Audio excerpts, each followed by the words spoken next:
Helo, a chroeso i'n cyflwyniad diwrnod agored ar gyfer y cwrs Dylunio Cynnyrch ym Mhrifysgol Bangor. Peredur Williams ydw i, ac rwyf yn un o'r darlithwydd sydd ar y cwrs. Bydd y cyflwyniad hwn yn rhoi trosolwg cryno i chi o'n cwrs yma Bangor, ac yn amlinellu'r hyn y byddech yn ei brofi fel myfyriwr dylunio cynnyrch gyda ni. Mae tua 80 o gyrsiau dylunio yn y Deyrnas Unedig, a diolch i chi am ddangos diddordeb yn y cwrs ym Mangor. Mae'n amlwg bod gennych diddordeb mewn dylunio, ac mae'n debyg y byddech yn hoffi gwneud gyrfa o fewn y maes. Fel y gwyddom, mae dylunwyr yn newid y byd, ac rwyf yn casglu yr hoffech hithau gael effaith a chreu newid cadarnhaol yn y byd hefyd. Felly dewch i Fangor i astudio dylunio cynnyrch, a byddwn yn eich helpu i ddatblygu'r sgiliau ymarferol ac academaidd i wneud hyn ddigwydd. Rydym yn eich rhoi chi a'n holl fyfyrwyr presennol ac yn y dyfodol yn ganolog i bopeth yr ydym yn ei wneud. Mae gennym gwrs unigryw ym Mangor. Ni yw'r unig gwrs yn y Deyrnas Unedig lle byddwch yn ymgymryd â 3 lleoliad diwydiannol. Hynny yw, 1 bob blwyddyn. Mae'r pinnau yn y map yn dangos lleoliadau cwmnïau mae myfyrwyr wedi bod ar y lleoliadau yma. Yn gyffredinol, mae'r lleoliadau'n para rhwng 6 a 8 wythnos, a'ch penderfyniad chi i ba faes dylunio gweithgynhyrchu yr hoffech chi fynd. Ychydig iawn o fyfyrwyr sydd yn gwybod yn union pa sector o fewn dylunio yr hoffen weithio ynddo yn y pen draw. I fod yn onest, di'r rhan fwyaf o'n myfyrwyr ddim yn gwybod. Mae'r 3 lleoliad dros 2 blynedd yn gyfle gwych i chi gael profiadau gwerthfawr i ddarganfod beth rydych chi'n ei hoffi ac i ba faes yr hoffech fynd ynddo yn y diwedd.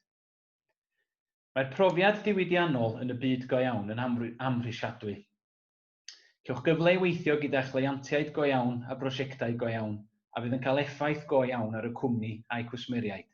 Ac am y rheswm hwnnw, rydym yn gyson yn y 10 uchaf am gyfradd cyflogadwyedd ein myfyrwyr wedi'n intgraddio. Cwestiwn arall a gawn yn aml yn ystod diwrnodau agored a chyfweliadau yw beth fydda i'n ei wneud yn ystod yr wythnos. Mae wythnos cyffredin yn cynnwys tua 3 diwrnod llawn o gyswllt trwy darlithoedd, gweithgareddau yn y gweithdy a datblygu sgiliau dylunio gan gynnwys rhai digidol. Mae sesiwn yn para am awr a hanner ac mae yna 4 sesiwn mewn diwrnod. Mae wythnos nodweddiadol yn cynnwys sesiwn o CAD, ble byddwch yn dysgu SolidWorks, sesiwn ar gyfathrebu graffigol digidol drwy'r meddalwedd Adobe, sy'n cynnwys Illustrator, InDesign a Photoshop. Ceir sesiwn gweithdy lle gewch gyfarwyddyd sydd wedi ddefnyddio'r holl beiriannau a phrosesau o fewn ein gweithdy. Peidiwch â phoeni os ydych yn teimlo nyrfys gan nad ydych chi wedi cael profiadau o'r math yma o'r blaen. Rydym yn cychwyn o'r cychwyn gyda phawb. Rydym yn credu ei bod yn bwysig eich bod yn datblygu eich sgiliau gweithgynhyrchu fel y gallwch prototeipio a phrofi eich cynhyrchion. Bydd darlith astudiaethau proffesiynol yn edrych ar ddamcaniaeth, prosesau a rheolaeth dylunio ac arloesi, a bydd gweddill eich amser yn weithgareddau sy'n seiliedig ar ddylunio drwy ddasgau, datblygu sgiliau bach a phrosiectau dylunio mwy. Mae pob un o'r prosiectau a gyflawnir gan ein myfyrwyr yn brosiectau byw. Mae hynny'n golygu ein bod yn gweithio gyda chwmni a i rhedeg y prosiect. Mae'r prosiectau a'r effaith y gallwch eu cael felly eto yn rhai go iawn. Yr ydym wedi cael myfyrwyr yn cyflwyno syniadau oedd y cwmnïau'n ei hoffi gymaint fel ei bod wedi ei datblygu a'i rhoi ar y farchnad, a llynedd cafodd myfyrwyr eu henwau ar batant. Eleni, bu ein myfyrwyr dylunio blwyddyn gyntaf yn gweithio ar frîff gyda'n partner masnachol Dreiwe Grŵp, sy'n gyfrifol am frandiau megis Cynnyrch, Typhoon, Finers a Masons Cash.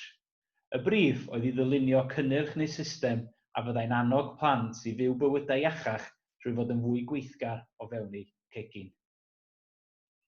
Fel arfer, rydym yn gorffan y flwyddyn gyda sioe gradd dylunio a chynhadledd dylunio. Ond yn anffodus, ni fydd hyn yn digwydd eleni. Mae'r digwyddiadau hyn hefyd wedi cynllunio'ch gwmpas chi, ein myfyrwyr. Drwy'r gynhadledd, rydym yn dod â dylunwyr blaengar i siarad â chi am ddylunio, beth maent yn ei wneud, sut maent yn ei wneud ac yn bwysicach na hynny, pam ei bod yn ei wneud o y ffordd honno. Rydym wedi cael cwmnïau fel Unilever, Seymour Powell, Heatherwick Studios, DCA International a Frog Design i enwi ychydig yn ein cynhadledd.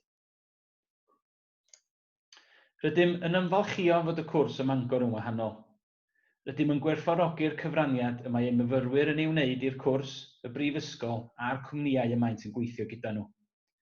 Rydym yn ymyfrydu yn y ffaith bod ein grwpiau addysgu yn fach gydag uchafswm o 30 o fyfyrwyr o fewn blwyddyn, sy'n golygu ein bod yn dod i'ch adnabod ar lefel bersonol ac bod yn dod i adnabod eich cyfoedion i gyd. Rydym wrth ein boddau yn byw yn yr ardal yr ydym ynddi, dinas fechan ar gyrion Parc Cenedlaethol Eryri, lle gallwch fanteisio ar bopeth sydd ganddi'w gynnig. Rydym yn addo rhoi eich datblygiad a'ch dyfodol chi wrth wraidd popeth awn gyda'n gilydd. Felly cadwch yn ddiogel yn yr amseroedd hyn, ac os oes gennych unrhyw gwestiynau, mae croeso i chi gysylltu â ni drwy'r sianeli cyfryngau cymdeithasol, neu anfon e-bost trwy wefan Mhrifysgol Bangor, neu e-bostio productdesign@bangor.ac.uk a gobeithiaf eich gweld yn mis Medi.